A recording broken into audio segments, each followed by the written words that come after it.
अस्सलाम वालेकुम everyone, this is Abdul Rahman.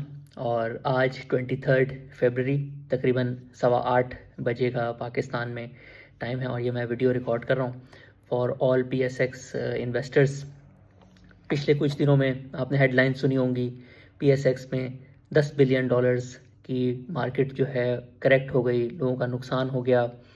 इसके साथ साथ ग्लोबल जो सिनेरियो चल रहा है उसमें भी काफ़ी वॉलेटिलिटी है और पिछले एक महीने में काफ़ी ज़्यादा मोर देन 100-200 मिलियन डॉलर्स से ज़्यादा की फॉरेन इन्वेस्टर्स जो होते हैं पाकिस्तान की स्टॉक मार्केट में इन्वेस्ट करते हैं, वो बहुत एग्रेसिवली सेलिंग कर रहे हैं। तो ये तो हैं सारे फैक्ट्स जो आपने सुने होंगे, बट एनालिसिस क्या है? एनालिसिस मैं आपसे आज शेयर करूँगा और मैं अपनी एनालिसिस 3 पॉइंट्स के अंदर आपको समराइज करके बताऊँगा। फर्स्ट, मैं आपको historical trend, recent historical trend जो पिछले 2-3 साल से चल रहा है, 2 पॉइंट्स मैं आपको ऐसे बताऊंगा जो कि इस बुल मार्केट की एक कैरेक्टरिस्टिक है, वो एक दफ़ा फिर से रिपीट हो रही है और उससे आपको समझ आएगा कि ये अपॉर्चुनिटी है या ये रिस्क है। फिर मैं आपको बताऊंगा कि पिछले एक महीने के जो इवेंट्स हो रहे हैं उससे बुल मार्केट फ्रेमवर्क पे कोई इम्पैक्ट आ रहा है या नहीं आ रहा, और कुछ हिस्टोरिकल रेफरेंस भी दूंगा कि ये ऐसा पहले भी हुआ है और फिर उसके हिसाब से आपको क्या करना चाहिए। तो सबसे पहले हम शुरू करते हैं। मैं आपको 2 पॉइंट्स ऐसे बताऊंगा जो कि आपने अपने हमेशा माइंड में रखने हैं। आप पिछले 2 से ढाई साल का डेटा देखें, 2 ट्रेंड्स हैं। एक है कि जब भी PSX की मार्केट जो है वो थोड़ी सी बढ़ती है, उसमें अच्छी खासी रैली आती है, फिर उसके अंदर एक करेक्शन आती है जिसको प्रॉफिट टेकिंग भी कहते हैं। ऑब्वियसली ये स्टॉक मार्केट अगर स्ट्रेट लाइन में ऊपर जाती होती तो हर कोई इससे फ़ायदा उठाया था। तो ये कभी थोड़ी ज़्यादा बढ़ती है, फिर थोड़ी सी करेक्शन होती है, फिर से बढ़ती है और फिर से थोड़ी सी करेक्शन होती है। तो ट्रेंड ये है कि स्टॉक मार्केट पहले बढ़ती है, फिर वो जहाँ तक पहुँचती है तकरीबन 10 से 12% की एक करेक्शन आती है। अब मैं आपको इसको इवेंट्स में बताता हूँ।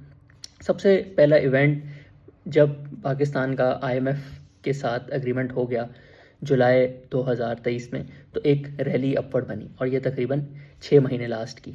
फिर फरवरी 2024 में जब इलेक्शंस हुए और इलेक्शन की नाइट पे जब जो रिज़ल्ट्स आ रहे थे और अगले दिन बहुत ज़्यादा अनसर्टेनिटी फैल गई, तो स्टॉक मार्केट जो है एकदम से बहुत ज़्यादा करेक्ट हुई और तकरीबन 65,000 से ये ऑलमोस्ट 56-57,000 पे आ गई थी। लेकिन जैसे ही चीज़ें जो है सेटल डाउन हुई, फ़ौरन एक और रैली बनी, तो ये आपने देखा 10 से 15% की करेक्शन आ गई। फिर नेक्स्ट हमने सेम चीज़ देखी जब सितंबर अक्टूबर 2024 में हमारा इंडेक्स तकरीबन 85,000 पे पहुंच गया। उस वक़्त सुप्रीम कोर्ट में एक नया चेंज आया और उस वक़्त की अनसर्टेनिटी की वजह से मार्केट जो है उसने फिर से करेक्शन ली, वो 85,000 से तकरीबन 78,000 पे आ गई। लेकिन जैसे ही अनसर्टेनिटी ख़त्म हुई, उस टाइम में पूरी पॉलिटिकल पार्टीज़ की मीटिंग्स भी हो रही थी, सब कुछ आपको याद होगा, मुझे याद कराने की ज़रूरत नहीं है। लेकिन फिर एक और रैली बनी और हम 78,000 से लेके 1,20,000 तक गए। फिर एक न्यू वर्ल्ड ऑर्डर जो है वो सेट हुआ, US का इलेक्शन हुआ, डोनाल्ड ट्रंप प्रेसिडेंट बन रहे थे और बहुत ज़्यादा अनसर्टेनिटी थी कि पाकिस्तान में किस पॉलिटिकल पार्टी को जो है US से सपोर्ट मिलेगा। और फिर उस अनसर्टेनिटी के साथ साथ जो है पाकिस्तान और इंडिया की जंग भी हो गई और इस टाइम में हमने फिर से एक करेक्शन देखी, अगेन वही 10 से 12% वाली रेंज में। 1,20,000 से हम लोग तकरीबन जो है 1,05,000 पे आए। लेकिन क्योंकि बुल मार्केट फ्रेमवर्क ऑन था, फिर से एक रैली बनी जो कि 170,000 तक गई और फिर थोड़ी सी अनसर्टेनिटी आई और आज से थोड़े दिन पहले जब हम 190,000 पे पहुँचे, तो फिर अब थोड़ी सी अनसर्टेनिटी चल रही है और फिर से वो जो 10-12% की करेक्शन है वो आपकी नर्व्स को टेस्ट कर रही है। तो पहला पॉइंट जो मैंने आपको बताया कि बुल मार्केट में रैलीज आती हैं और फिर जब करेक्शन आती है तो डेटा हमें शो कर रहा है कि ये 10 से 12% की रेंज में होती है और आज भी बिल्कुल ऐसे ही चल रहा है। तो आपको इससे घबराने की ज़रूरत नहीं है, दिस इज़ नथिंग न्यू।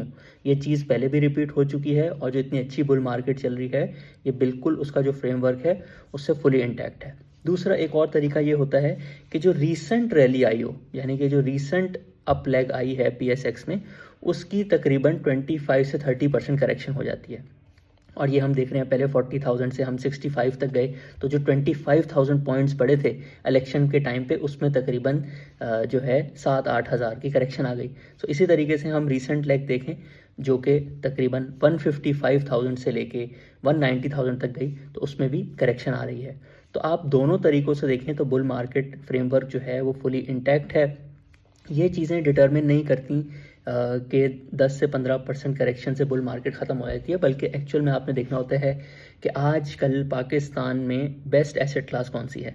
तो आप बैंक में पैसे रखने का देखें, इंटरेस्ट रेट कितने कम हो गए हैं, टैक्स रेट कितने ज़्यादा हैं बैंक में अगर आप पैसे रखते हैं। रियल इस्टेट अभी तक डेड है। इसके अलावा आप दूसरी एसेट क्लासेस देख लें, जो बेस्ट अपॉर्चुनिटी है वो अभी भी स्टॉक मार्केट में है।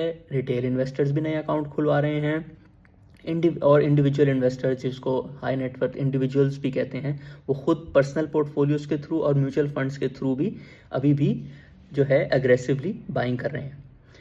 और जो पिछले एक महीने के इवेंट्स हैं वो उसका नंबर वन फैक्टर अगर जियो पॉलिटिक्स देखें तो वो ईरान यूएस की जो अनसर्टेनिटी चल रही है उससे रिलेटेड है।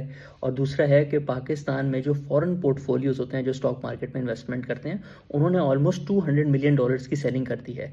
बट अच्छी बात यह है कि इन इन्वेस्टर्स का साइज़ जो है अब बहुत कम है, और पाकिस्तान के जो म्यूचुअल फंड्स हैं उन्होंने जो स्टॉक्स में इन्वेस्टमेंट की हुई है वो अब ऑलमोस्ट $2 बिलियन के आसपास पहुंच चुकी है। तो ये जितनी भी सेलिंग कर रहे हैं दूसरे लोकल इंडिविजुअल्स और म्यूचुअल फंड्स जो है बड़े आसानी से उसको एब्जॉर्ब करते जा रहे हैं, और बड़ी खुशी से जो है वो आगे आगे होके पिछले 1-2 हफ्ते में बाइंग कर रहे हैं।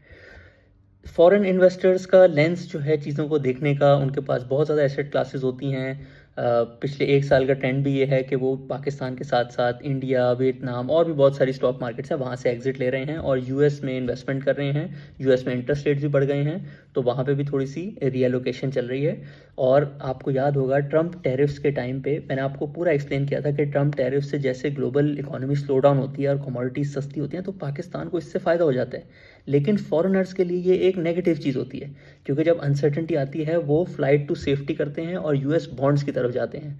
तो उस दिन भी मुझे याद है जिस दिन पहली दफ़ा ट्रंप टैरिफ्स अनाउंस हुए थे और PSX जो है उसमें मार्केट हॉल्ट हुआ था टू द लोअर साइड, क्योंकि फॉरेनर्स जो है वो सारी एग्जिट कर रहे थे। हालांकि ये डेवलपमेंट जो थी वो पाकिस्तान के लिए पॉजिटिव थी पाकिस्तान के बुल मार्केट फ्रेमवर्क के लिए। तो आज भी सारी सूरत हाल को देखते हुए, इंटरेस्ट रेट को देखते हुए, कंपनीज़ के रिजल्ट्स को देखते हुए, और जैसे जैसे ये ईरान US की जो अनसर्टेनिटी है वो भी एक नज़र आ रहा है कि एक तरफ जो है सेटल डाउन हो रही है। तो आज जो सिचुएशन है उसके हिसाब से डेटा भी हमें शो कर रहा है कि हमें बिल्कुल घबराने की ज़रूरत नहीं है। जो करेक्शन आनी ज़रूरी होती है, कभी उसकी कोई वजह बनती है, कभी इलेक्शंस वजह बनते हैं, कभी सुप्रीम कोर्ट वजह बनती है, कभी ईरान और US की जो शॉर्ट वॉर पहले भी हुई थी जून 2025 में, कभी वो वजह बनती है, कभी फॉरेन सेलिंग वजह बन जाती है। वजह हर वक्त अलग होगी लेकिन रिजल्ट सेम होगा। आपने अपने फ्रेमवर्क को स्ट्रॉन्ग करना है, और इस टाइम में 2 तरीके होते हैं मार्केट्स जो आपको तंग करती हैं। एक होता है बहुत डीप करेक्शन लेते हैं और बहुत शॉर्ट टाइम में, जैसे कोविड में हुआ था, वैसा ही ऑलमोस्ट जो है आजकल हो रहा है। 1 से 2 हफ्ते में ही 10% की करेक्शन आ गई है। ऐसी सिचुएशन में मार्केट का स्ट्रक्चर हमें इंडिकेट कर रहा है कि ज़्यादा चांसेस हैं कि मार्केट V शेप रिकवरी लेगी। और जो दूसरा तरीका होता है जो मार्केट आपको टेस्ट करती है वो होती है कि वो बहुत ज़्यादा टाइम के लिए साइडवेज हो जाती है, और ये जो है वो जनवरी से लेके मई 2025 में हुआ था।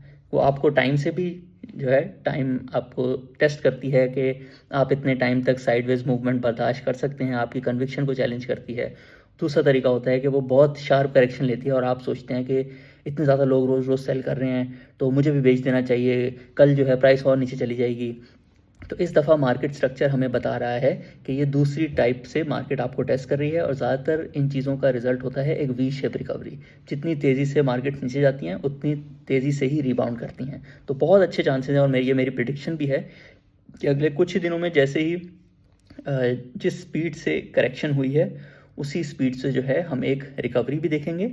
और ये आपको खुद मार्केट के जिस तरह से एक ओवरसोल्ड लेवल पे आ जाती है वहाँ पे हम खड़े हैं, और आप खुद देखेंगे कि अगले कुछ दिनों में हम एक करेक्शन भी देखेंगे। फिर आगे चीज़ें जो हैं वो डेवलप होंगी, कंपनीज़ के जैसे रिजल्ट्स आएंगे उसके हिसाब से जो है शेयर प्राइसेस मूव करती रहती हैं। तो इस टाइम में आपने बिल्कुल घबराना नहीं है। जो लोग न्यू स्टार्ट किया है अभी, वो भी जिस कन्विक्शन के साथ स्टार्ट किया था उसको रिव्यू करें।